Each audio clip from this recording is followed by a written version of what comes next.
The Wrestling Life.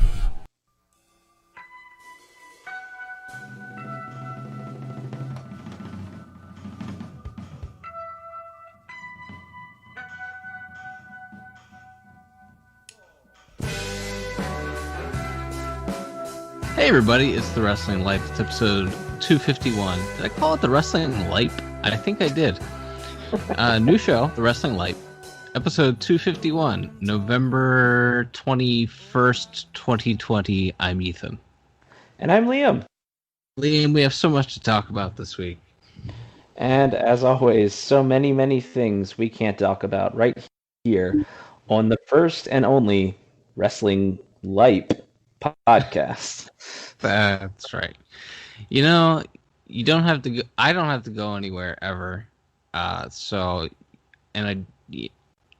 You don't realize how difficult being in society is, and carrying conversations are if you haven't talked to somebody all day, and then all of a sudden you start recording a podcast and you end up saying things like The Wrestling Life.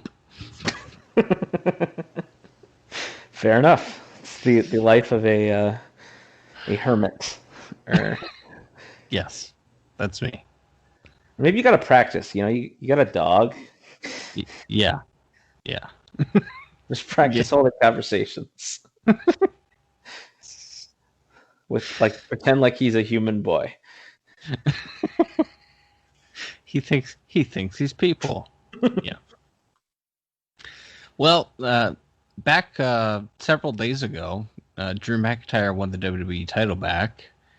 And what are your thoughts on this? Did they have this planned all along? Was this a way to get Drew a coronation in front of 2 million people on the USA Network? Not quite 2 million people. Was this Vince changing his mind again? Is this Edge isn't ready for WrestleMania? What do you think? Yeah, I guess that's the most interesting part of this. Is I thought that was it for Drew, at least for a bit.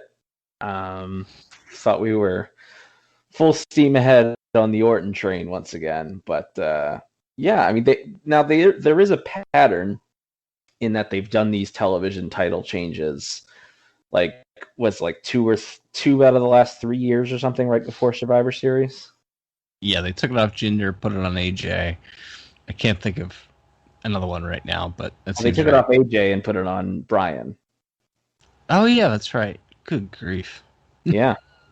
So the last couple of years they have done stuff like this. So I guess I wasn't totally shocked, but I guess I'm a little surprised because it felt like a month ago Triple H was doing an interview talking about what a big deal it's going to be when Drew McIntyre and Roman Reigns finally meet, even though they've wrestled a bunch. But now that they're both solidified as top guys that they're on the shows again, and then now they're just doing it on 6 days build. Yeah, that's what they do. I mean, they went really hard with it on SmackDown last week. True. And yeah, so that was kind of a big tell for me that obviously they're switching my title here on Monday. Didn't really mean a whole lot in terms of adding new viewers to Raw, but I guess it did the lowest first to third hour drop in a long time, so maybe there's a positive there. I mean, yeah, I think it shows if you give people a match to stick around for, they'll stick around for it. If there are stakes to it and it's between two people that are presented as stars, and you say if you stick around you're going to get to see this match, yeah, it turns out people will generally stay tuned for that. So SmackDown is still very much the A show right now, with the Roman Reigns stuff going on, and Survivor Series, a bunch of champion versus champion matches that don't mean anything. Yeah, this is our now yearly Survivor Series thing. They don't even get a big trophy like they did when they did the bragging rights show for a couple of years. That's right. The prestigious bragging rights cup. That's right. I feel like we talk about this every year when they do Raw versus SmackDown on Survivor Series, but it's like just wait a month to do the draft, and then say like the winning Survivor Series show, whoever wins more matches or whatever, gets an extra draft pick or several extra draft picks or something like at least then there would be something, right? Yes, yes, that would require an ounce of forethought, and they just I don't know, they like having the draft for the quote unquote season premiere of their shows. I guess I don't the season that never ends. Or you do it like remember when MLB had where the All-Star game winner would get the home field advantage, extra games worth of home field advantage in the World Series. Say that the Yes. winning brand gets the final match on WrestleMania.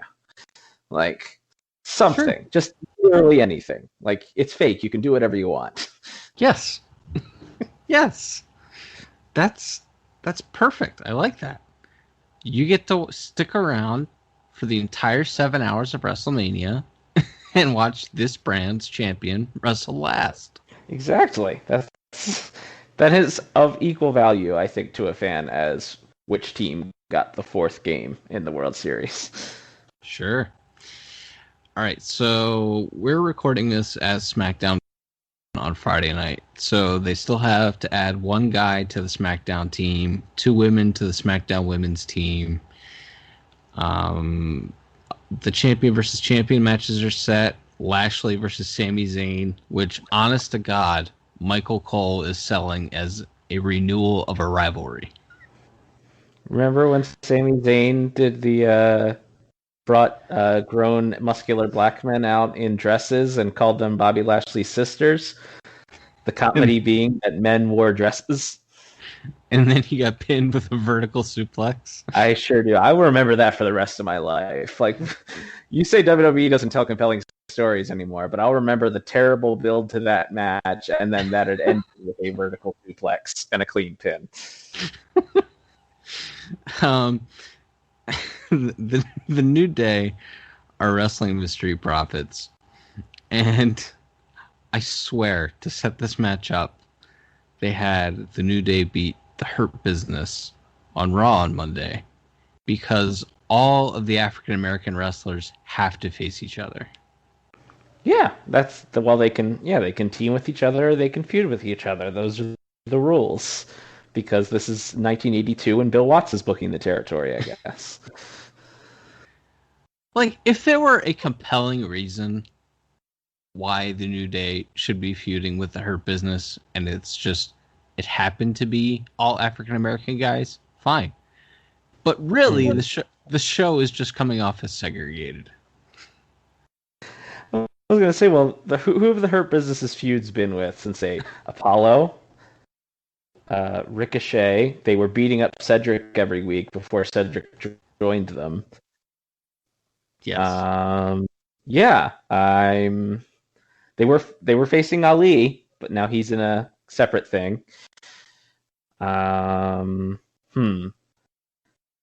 guess I'm just waiting to see the Hurt Business like take a fight with Mojo Rawley or somebody. Yeah. I mean, there's not a lot of depth on any of these shows, but still, Alrighty. Asuka's wrestling Sasha Banks. We saw it all summer. It was good. It'll still be good. And Drew and Roman, which I feel like they did on Raw like 4 times 2.5 years ago. No one will remember it.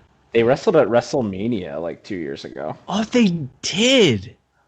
Oh my gosh. That was Roman's first opponent after his big cancer comeback. That's right. How could I forget that unforgettable 9-hour WrestleMania? Yeah.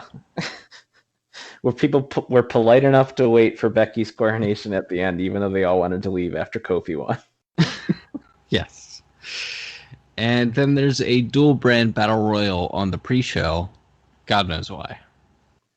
Just a bunch of colored shirts in a ring together. That's always fun. Hoping we get the spot where a guy rips off one shirt to reveal the other shirt underneath. It's always a favorite of mine in brand battle royals.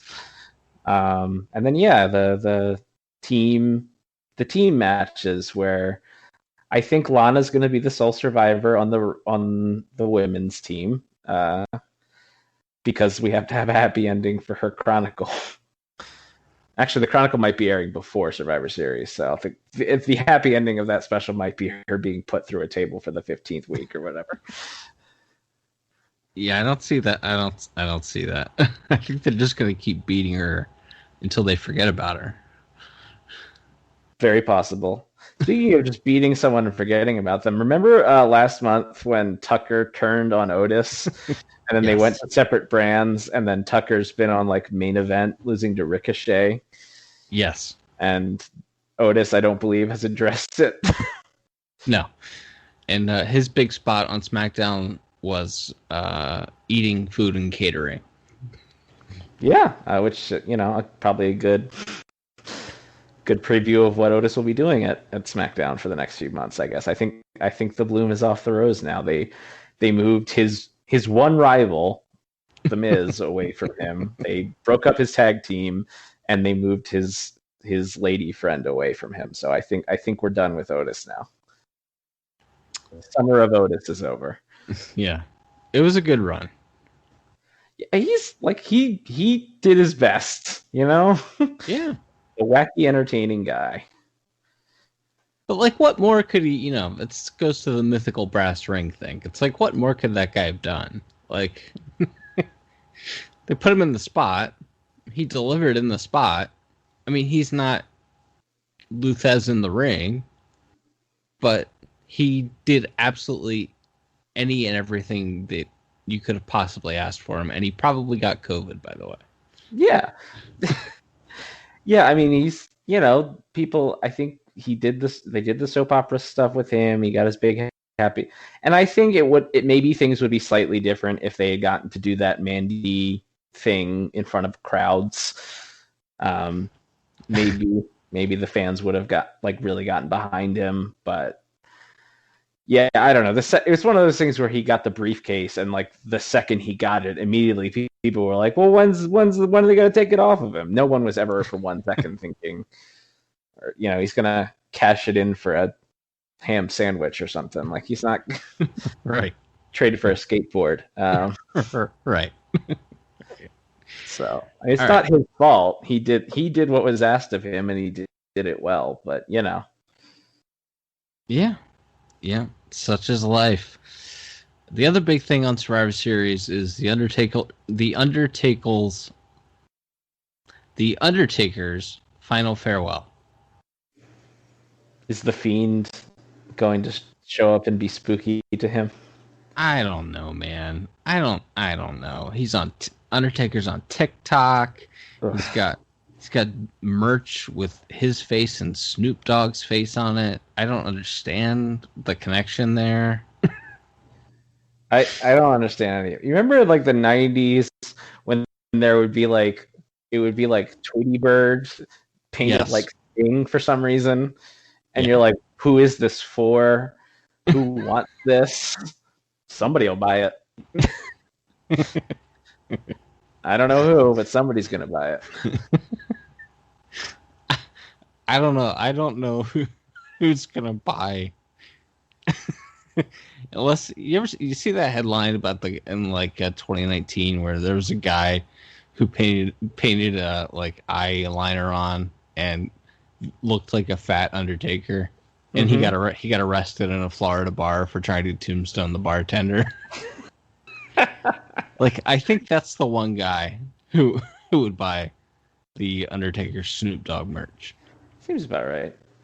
Yeah, I don't know. It's not, although unlike, you could at least say that like a Looney Tunes crossover would be centered to children who watch wrestling or something.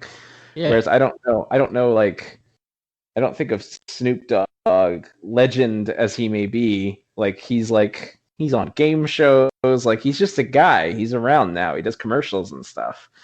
So it doesn't feel like it's this big monumental pop culture get for WWE.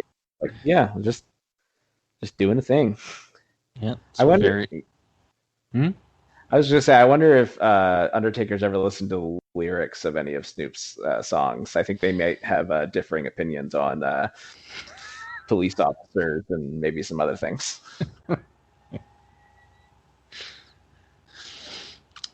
Perhaps. Perhaps. We know that Undertaker loves the police and he loves the troops. He does. He does. It's brave. Not everyone's willing to say how much they love the troops, but Mark Calloway, he's not afraid of that, man. That's right. Cool, good dad, eating hot wings, doing photo shoots with his wife. Just a cool, regular dude. Oh, and you can pay $1,000 to get a cameo from him. WWE has partnered with Cameo. What a cool idea. Yep.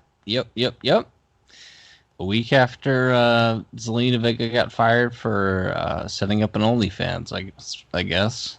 WWE and The Undertaker are partnering on $1,000 cameos. Sure. I mean, this is what it's going to be. I'm sure. I just want him to get a Twitch channel now too, just to really, really twist the knife. I hear The Undertaker say poggers.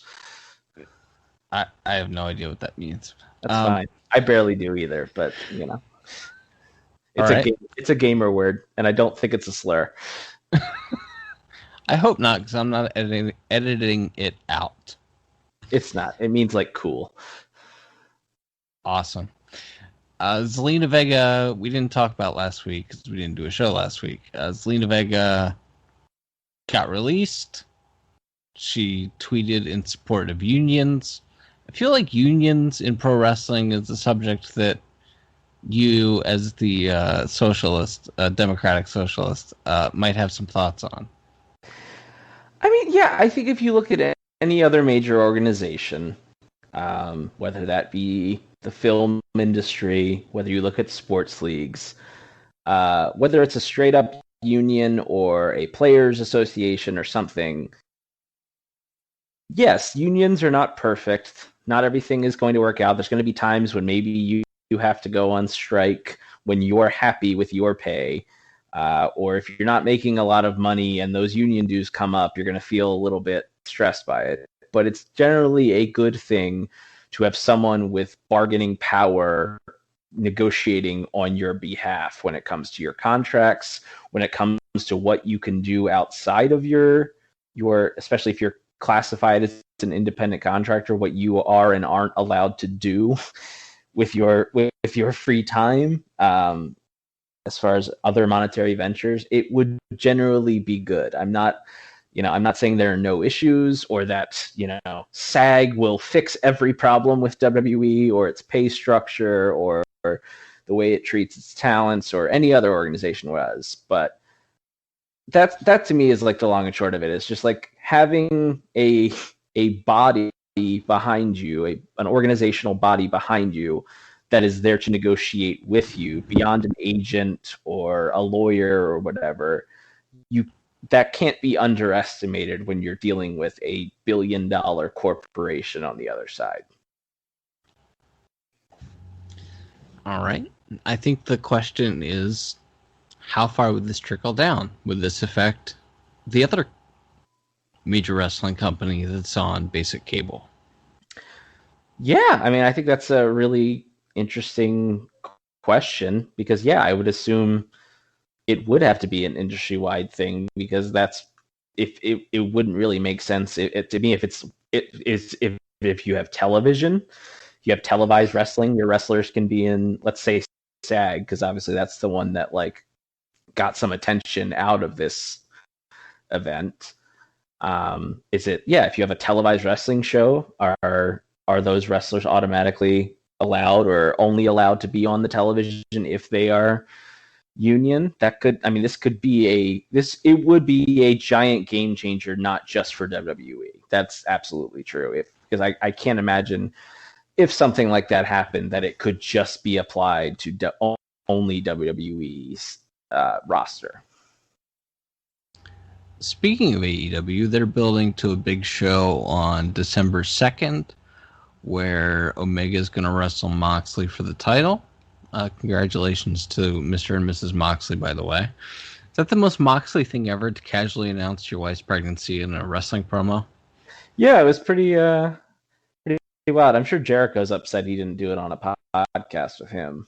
But yeah, no, it was very nonchalant. I didn't watch Dynamite Live this week, and I just happened to open up Twitter and saw a bunch of like "Congrats Renee" tweet from AEW people, from WWE people, and I was like, oh, what's going on? And then come to find out that the quote unquote announcement was made in a promo, and I was like, oh, that's weird. And then I actually watched the show, and it's just like, yeah, it's like the second line of his like 3-minute sit down promo that he does. It's like, hey, I got a pregnant wife at home, and then he just keeps going talking about wrestling stuff. It's like, wow, that's pretty. Yeah, that's a very John Moxley way of going about announcing that you're going to be a father for the first time. Yeah, I think the last two Dynamites have been pretty meh. They didn't get like a viewership bump from their pay-per-view. I don't know why you would necessarily. It's not like it's immediate, like Raw is immediately after the day after a pay-per-view. It's like 4 days later. So I think I don't ever expect a pay-per-view bump for Dynamite. Mm-hmm. But I guess the audience was more interested in watching wrestling than cable news this week. Dynamite was like 7th for the night on cable in the 1849. So despite what I think has been a string of meh shows, Dynamite did well this week, NXT did not. Yeah, and it's interesting because NXT put on like what I thought was a pretty decent show, like at least from a content standpoint. You had a big main event of Io Shirai and Rhea Ripley. Io at least has done good numbers in her title defenses, at least over the summer. And yes, she was for some of those wrestling people from the main roster, which I'm sure bolstered that number even a little bit more than it otherwise would have. But yeah, NXT did a pretty bad number. And yeah, I didn't think the AEW show was spectacular, but I think they did a good amount of storyline advancement with Will Hobbs joining Team Taz, and they haven't really set up, I think, based on Don Callis being at the AEW show, and the last two matches, the Bucks have done the Motor City Machine Guns finisher in it. I think we're getting a Bucks versus Machine Guns match sometime soon. That's cool. Yeah, I don't know, by the way, that Callis was at the show this week. Was he? I was talking about the pay-per-view. Oh, okay, the pay-per-view. All right. I mean, it's possible, sure. I mean, it could just be them messing around, but they also had Top Flight also mentioned them in their little promo, and Excalibur was talking about them during the match, and then the Bucks did their finish in the match. They also did it in the FTR match. So I'm just saying they might be playing with something there. It could just be a shout out because they're longtime friends and rivals and whatever. But considering they appear to have a decent relationship with the guy running Impact, yeah, I wouldn't be surprised if they work out some kind of deal with the Bucks and the Machine Guns. All right, that's cool. I'm reading the SmackDown Live results as we're recording here. The New Day, who just had their farewell match on SmackDown, appeared on Monday night. Appeared on SmackDown tonight. They had their farewell match, and now they're back. That's wonderful. Yeah, I mean, it's one of those things where it's like, why are we doing a brand split? Like, we don't want to, and we don't do it when we don't feel like it. So I don't know. I don't know why we keep doing it. Other than that, unless one of the networks is like demanding it, and even then, clearly they're not that strict about it because they just let Raw guys are on SmackDown all the time, SmackDown guys are on Raw all the time. Like, it's fine. So like, why are we doing it? Yeah, I don't have a good answer for you. I do not. It's one of those things we've been talking about it for like 5 years now, but it's a really good idea in theory that has failed in practice for 18 years, and they continue to do it. Like, what are we doing? Okay, let's see here. New Japan is ruining my life with 2 tournaments going on at once. Double the fun. double the amount of days a week that I am staying up until like 8 in the morning. It's great. So we got Super Juniors, which is usually my favorite tournament of the year, but to be honest, I have not watched any of yet. We'll hopefully get to catch up on some of it this weekend, and then we also have the Tag League, everyone's the true ace tournament of New Japan's calendar year, the December World Tag League. Yeah. The famously the Briscoes. The only major thing that I'm a fan of that the Briscoes have ever done was them cutting a promo once in Ring of Honor, calling World Tag League the most boringest tournament ever. Accurate, pretty accurate. It is. So the Tag League sucks. The Best of the Super Juniors lineup was pretty underwhelming. Apparently, Friday morning's show is good, and maybe the one to check out if you haven't been checking stuff out from that tournament. Noted. But it's a bunch of guys at like 2-1. In that one, it's like 5 guys are tied or at least 5 guys are tied at 2-1. So like no real clear. I mean, the fact that Hiromu Takahashi is main eventing like 6 of the 7 shows that are standalone Best of the Super Junior shows tells you, 1, boy, there's not a whole lot of depth in this tournament, and 2, well, he's probably winning the thing. So, yeah, I mean, who else they got really? If not him to build around? 'Cause now that they've is Shingo in the tournament, or is he officially? He's a big boy now. He's a grown ass man now. I mean, that's great because he's awesome, but yeah, he's in the World Tag League tournament. I'm glad his talents are being utilized correctly. Yeah, he's teaming with Sonata. Okay, so we're not done with Sonata as a tag guy. We're apparently not. His coronation's still yet to come. And Evil is teaming with Yujiro Takahashi. Just a slight step down from the double IWGP and Intercontinental champions.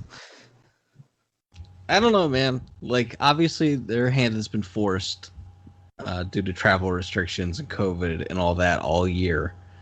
But obviously, the guys they're pushing are guys that have been there for a while. And if Hiromu isn't winning Best of the Super Juniors, then it's probably going to be another veteran like Desperado or Bushi or somebody who's been there for a while, and it's just like it's time to get them one under their belt because we want Hiromu to chase. I mean, that's the only explanation. But yeah, this not having Shingo in that division, not having Osprey in that division, not being able to bring in like Ryu Lee or Caristico or Bandito or guys like that really hurt them this year. For sure. I mean, yeah, that's always like the most fun I had with that tournament was seeing, the what crazy stuff that Takahashi was gonna try with the luchadors and stuff, like what insane stuff that those guys were gonna do together. So it's like I said, I'm sure there's still good stuff to be found, and like I said, I am gonna try to catch up on some of it this weekend. But yeah, it's like I said, it's usually like I prefer Super Juniors. Usually gets me more excited than even the G1 does, and this year obviously, and you understand why, but it's just right. Man, it's kind of a bummer. Maybe we could have just not done a tournament if we only have a few guys and there's only one clear like big star in it. Unfortunately, their business model is stuck in 1972, and they need house shows. So that's why they run 1 million shows, because they need the live gate. Fair enough. I mean, who am I? Who am I to judge? But yeah, it does result in a more lackluster deal. Yeah. One other note from the Best of the Super Juniors that kind of dovetails into Wrestle Kingdom, which I guess We have 2 nights of the rest of Tokyo Dome again, January 4th and January 5th. So on night 1, Hiromu Takahashi wrestled Taiji Ishimori, who's the current junior heavyweight champion. Mm-hmm. And they did a Ishimori pile drive Hiromu on the apron. He just did a pile driver on the apron. And I'm not sure if you go back and watch this, there's a really loud snapping sound, and it's either from Hiromu's head hitting the apron or from Ishimori's butt hitting the apron. I'm not sure which hit first, but boy, can we not do pile drivers on the apron anymore. And in a related note, Kota Ibushi is wrestling Tetsuya Naito on night 1 of the Tokyo Dome.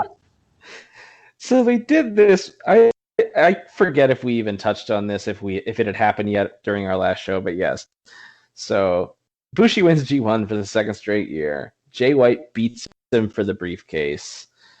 And for whatever reason, they announced that he's wrestling on night 2. Right. So Naito's like, well, I'll just give Ibushi a title shot on night 1 then. Instead of doing what I would think would make sense, which is you do Naito and Jay White on night 1, and then you have Ibushi versus whoever, Evil, Kenta, any of those guys, with the winner getting the shot the next night at whoever the champion is. Basically, what they did this past year with Naito and versus Jay White and Ibushi versus Okada, right? But they're not doing that. So instead, Ibushi's a loser who's like got a charity title shot from because Naito's a nice guy now. Yes, he's a good family man now. Yes, he's a family guy. Yeah, the other way, the way that I thought they were going to go with this was Kenta beat Naito in the G1 to knock Naito out of the G1. So I thought, well, Kenta gets the shot on night 1. And then because White cheated to beat Ibushi to win the briefcase, he pinned him with his feet on the ropes. Well, then Ibushi and White just have another match for the briefcase on night 1, and Naito wrestles Kenta on night 1, and then on night 2, you could do Naito and Ibushi. Yeah, it makes sense, especially if you think about it. Last year's Wrestle Kingdom ended with Kenta laying out Naito, so that's like a nice little full circle thing there. But they didn't do that. Not only did they not do that, they called a press not only did they not announce the match at the end of their big show, they then called a press conference the next day to announce nothing. Where Naito said, I want to wrestle Ibushi, but they didn't announce the match. And then they just announced the match the following day online. What? That's some classic stuff right there. That's like some WWE stuff where like they shoot the angle but they don't announce the match and then they just tweet it out. Oh, by the way, this is also happening. Yes. Except it's like the main event of the WrestleMania. Right. That generally would not happen with something that important. This is like, that's how you announce, like, Otis versus John Morrison on the pre-show or something. It's not generally announced. Right. You're the main event of one of the, night 1 of your biggest show of the year. Right. Well, nobody knows what they're doing. Nobody learns any lessons. Nobody has any quality control. Okay. Is there anything else that you'd like to discuss now that we've buried every major wrestling company? I just want to say that AEW's event coming up is called Winter is Coming. And there's a note that they like officially licensed that from Warner Media because it's a Game of Thrones thing. Yeah. And I'm just hoping that we get more of that next year. I'm hoping that there's a show called AEW Batman Returns next year. All right, I popped for that. I think it would be good. I think it would be a good time. AEW Batman Returns. Yeah, I mean, we can work out why it's called that later, but let's start with the name and work backwards. Well, I think we found the name for this episode, and it's Batman Returns. There you go. All right, everybody. Well, next week's the big Thanksgiving spectacular. Oh, yeah. So until then, I'm Ethan. And I'm Liam. We'll be back next week with more stories from Wrestling Life. Bye-bye. I don't know what else you wanted me to say to you. Things happen, that's all they ever do. Let's make a... Thanks for listening. Don't forget to leave us a 5-star review on Apple Podcasts. Now, here are this week's bonus features.